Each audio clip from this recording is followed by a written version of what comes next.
Purchase Line Salzburg Homer Center. And this is interesting. They give a victory formation look and then motion out of it. And they're unbalanced to the top side here, trying to run. But it flags, and that'll come to a stop. Don't know if they got set quite in time.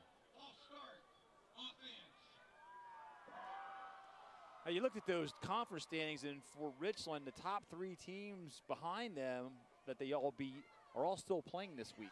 Yeah. Jefferson Ridge is still playing this week. Guilfoyle's playing in the district semis this week, and I can't remember who the third team was in that. Bedford. Bedford is playing tonight and actually leading Baldwin area right now. And you look at the scores of those games: 36-0 against Bishop Guilfoyle, 42-13 Richland defeated Bedford, and 51-7 over Chestnut Ridge. That's astounding.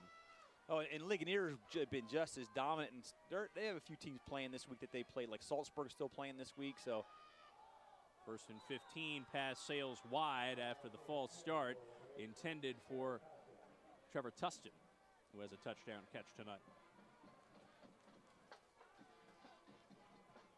Well, in a somewhat unfamiliar 2nd down and long, really haven't faced that yet tonight. And for Stahl, he's now 4 for 9 passing with that incompletion, but he's thrown for 131 yards, 2 TDs, did throw the pick in the end zone, 27 yards rushing as well. So half his completions are for touchdowns. Yes. Yeah, well, when you're doing that, you don't have to complete them all, you know. Double twins again, real tight. Play action on 2nd 15. The screen goes to Caleb Burke. Tries to shimmy at the 25, does get around the man and scoots out of bounds right around a 30. He gave the okie doke to Jasper Arnone that time. Well, 90% of any other kids would have been caught for a loss on that, and you see why everybody's so high on Caleb Burke. Coach Beidel said he's probably the best athlete he's seen in 16 years of coaching. That's very high praise, and you see the athleticism right there. And interesting, they say Burke stepped out of bounds at the 27, so only a 2-yard pickup there. Maybe a little bit too much of an okie doke. It'll be a 3rd and 13 for Richland. Richland 1 for 3 on 3rd down this evening. Pistol look. Stahl looking to waggle. Fires down the middle of the field. Jump ball incomplete. Jacob Sable, the intended receiver, but Nick Beidel, the sophomore, knocks it away. Son of the head coach of Ligonier Valley, Roger Beidel.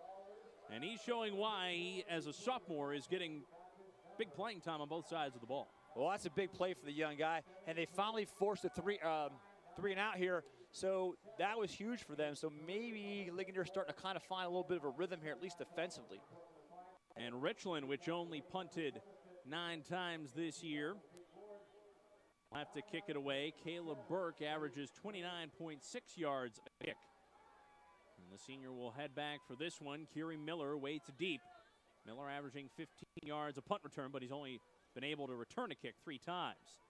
This one sails high in the air, and this will be well short of Miller. Not going to be a return on this one either. Richland will down it at the 41-yard line, a 32-yard punt, and no return. So Ligonier Valley takes over at the 41. Yeah, so in their own half of the field, down that time by Richland's Alan Mangus. And we saw him rip off a big run on offense off a screen pass earlier in the game. Caleb Burke right in the center of things again, number 12. Shotgun look for Ligonier Valley as Burke will cover on the outside. Bobble snap, and Sheeter just has to get what he can out of it. He gets a good 3 yards out of it, though. Fortunate that time. Lucas Sable and Bryce Batch bring him down, but that could have been disastrous. Absolutely. Again, it looked like a nervous football team in a lot of ways, Joe. You know, they're really having a hard time with the ball. I'm not sure quite what's going on. Ligonier Valley, 68 yards of total offense in this game. And again, Richland has 131 just through the air. There's the give. Miller vaults forward, shaking off the hit and lunging for the first down, and he has it. Now that time the offensive line did a good job getting bodies on bodies, and that time Miller shows you a little bit of what we're expecting out of him. Ran over a guy, bounced off a guy, puts the hand down and gets himself to the first down marker. And Kiri Miller, not necessarily the biggest guy out there, 5'9", 170, but boy, is he tough. Oh, you know, he's stocky and stuck together. He reminds me of some backs I used to have to coach against from Newport. They're like bowling balls, you know. He just runs over things and bounces and spins, and haven't seen that spin move yet.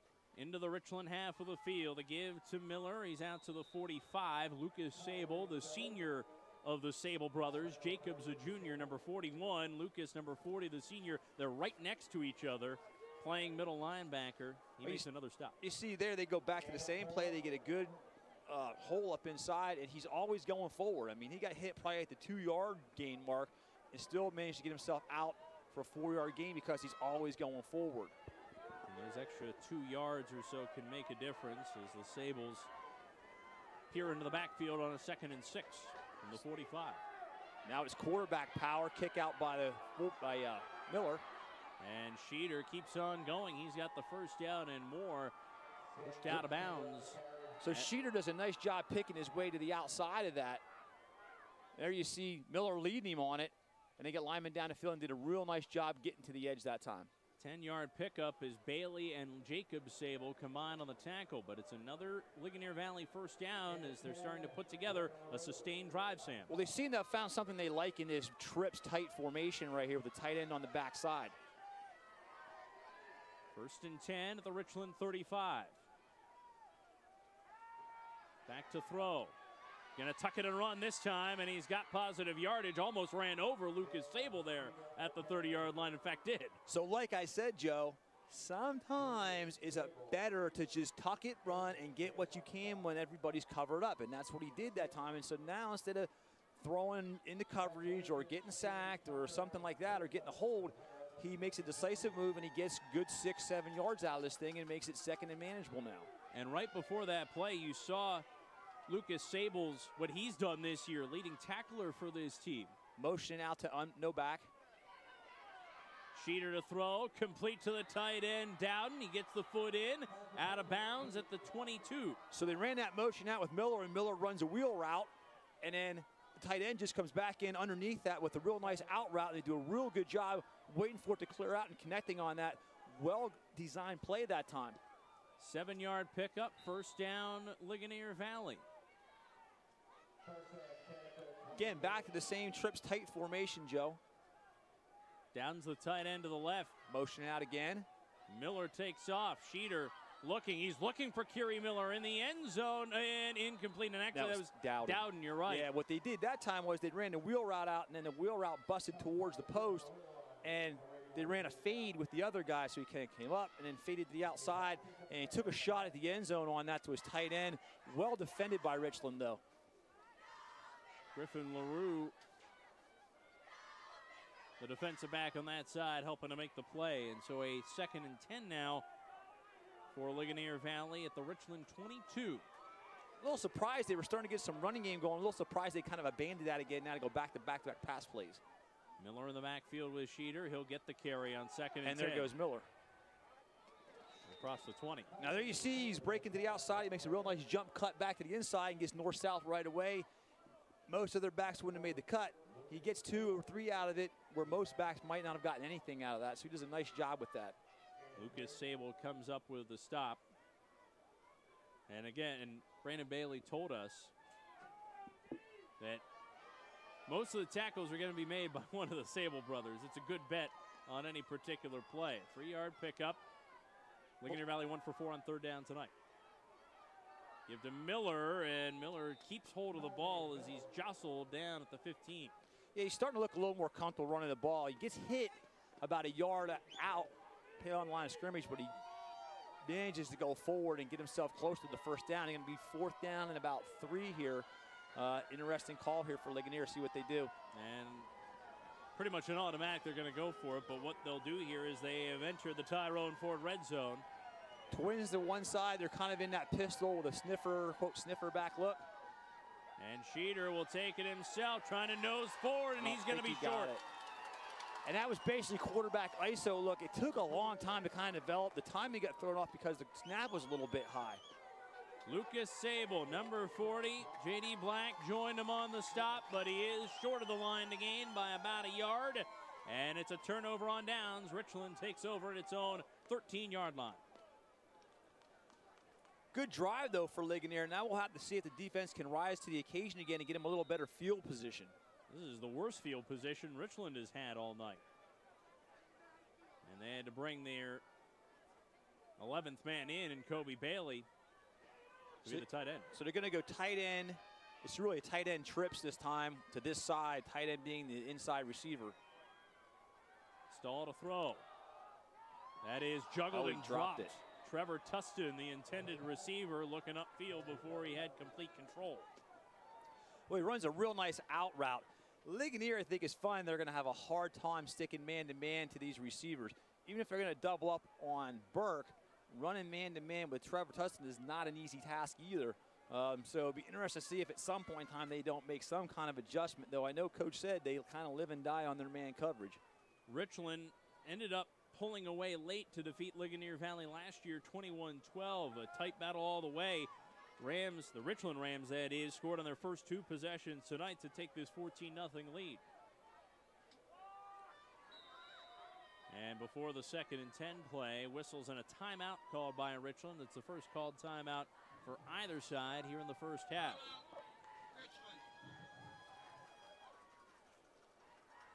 Brandon Bailey and crew will talk it over.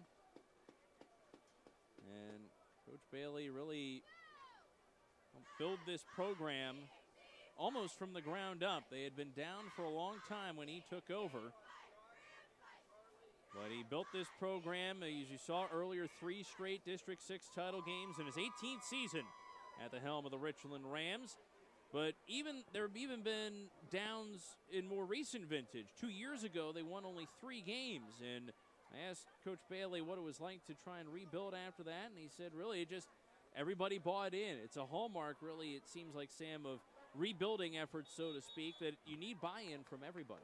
Well, you can't rebuild a program if people weren't building in. I mean, that's any organization, Joe. You know, I mean, I've part of 2 rebuilds myself, and the hardest part is to get the buy-in going. I know I was here. We did them in BG as an opener a couple years ago. I'm pretty sure it was that year you're talking about. And they always have really athletic-looking linemen and they're really big athletic-looking tight ends. And there's no change. You know, obviously, they have the same thing going tonight. Well, those guys, some of them played here as freshmen in that game, and they have grown since then. And Stahl takes off on the quarterback draw, and he is knocked down with authority by his opposite number at QB, Sam Sheeter. Joe Ursick, the free safety, also went on the tackle. Yeah, that time it's basically like a quarterback ISO power right up inside. Doing a nice job on that. Going to give him a 3rd down and short now. Well, they're going to reset the chain, say first down, actually. So 1st and 10 at the 23. Picked up maybe 9.99 yards on that one, but it's enough. They're going pro twins on this one. So they're tight end to the top side. Burke's on the top side. And you can see the double coverage on him behind him. Stahl to throw. Lofts it up down the middle. Incomplete. That one might have been deflected. Joe Ursick was in position that time. But Kobe Bailey, the intended receiver. Well, it was thrown well behind Bailey and short. If it would have been out in front of Bailey, he had a chance at that. They got some heat that time, and like you say, he tends to throw off that back foot when pressure's in your face, and you know, not the best throw he's made all night. Fortunate it's incomplete. 2nd and 10 coming up. Kellen Stahl now is below 50% completion percentage on the night.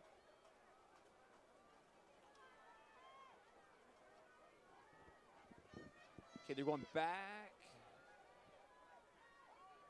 Stahl 5 of 13, 133 yards. Sorry, Sam. Oh. And the give is nice to Trevor cut. Tustin. Tustin taken off. Trevor Tustin down the far sideline. He's got one man to beat. And he beat him. Touchdown, Richland, 77 yards for Trevor Tustin. Well, they went twins to this side, unbalanced, Joe, and they gave you an eye, like a pistol look, and they just went back to the backside, and Tustin makes a great cut. But hold the phone.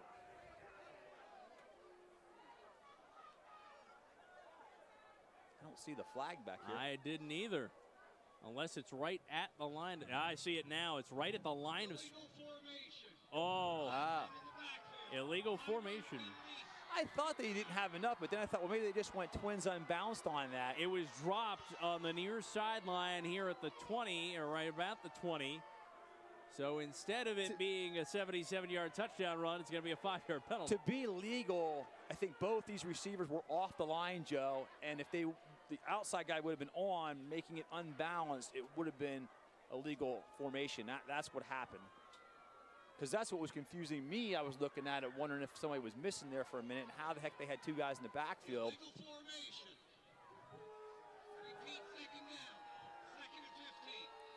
So 2nd and 15 with a 5-yard walk-off. The fans are booing, but it's the right call because I was confused by the formation at first too, but I assumed he was on the line of scrimmage. I just wasn't looking at it right. But and that's he was off. That's something the linesman will usually signal if a receiver still needs to get up to the line. Well, but as a receiver, it's your job to point to him and ask right away. And again, this time, ball's on the ground, but Richland recovered by Richland. And the recovery is made by the offensive lineman, Aiden Marshall, the junior left tackle. 3 fumbles for Ligonier, now 2nd fumble for Richland, plus we have a pick. Teams have been a little uncharacteristically careless with the ball so far tonight. Jacob Sable was the ball carrier who put it on the turf, but turnovers officially are just one aside in this game. Now 3rd and 15 coming up, still 14-0 lead for Richland. Well, they have 4 down here on the bottom side in double twins. That is a whole lot of wide receiver. He doesn't look like he knows what he's doing here. He kind of gives you the, I don't know, coach look. Richland 1 for 4 on 3rd down. Fake the give, and Stahl going to keep it himself, and he gets swallowed up in the backfield. Great penetration once again. And that time it looked like the first man in was Donovan Graham, a senior, number 76. So rather than the long touchdown run called back on the illegal formation, Richland will have to punt for the 2nd time tonight. And it'll once again be Caleb Burke. 32-yard punt last time. So Ligonier's come up with 2 stops in a row. Now penalties have helped them on each of those stops, but they're at least finding some kind of footing here yet. 4 minutes left to go for the half. They really could use a good drive and some kind of points on the board. Kiri Miller at the 50 to receive. Going to be short, Joe. Burke sails the punt. It takes a Ligonier roll and is jumped on top at the 37. So Ligonier Valley will have great field position when we come back. 4:22 to play in the first half. Richland leads Ligonier Valley 14-0 here on the WHVL Game of the Week, presented by Geisinger for the district title.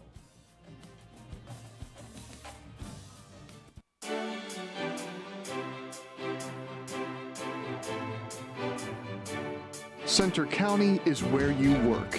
It's where you play. It's where you live.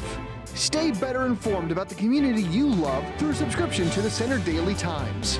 It's your go-to media source for local coverage from journalists who live and breathe this community, just like you do.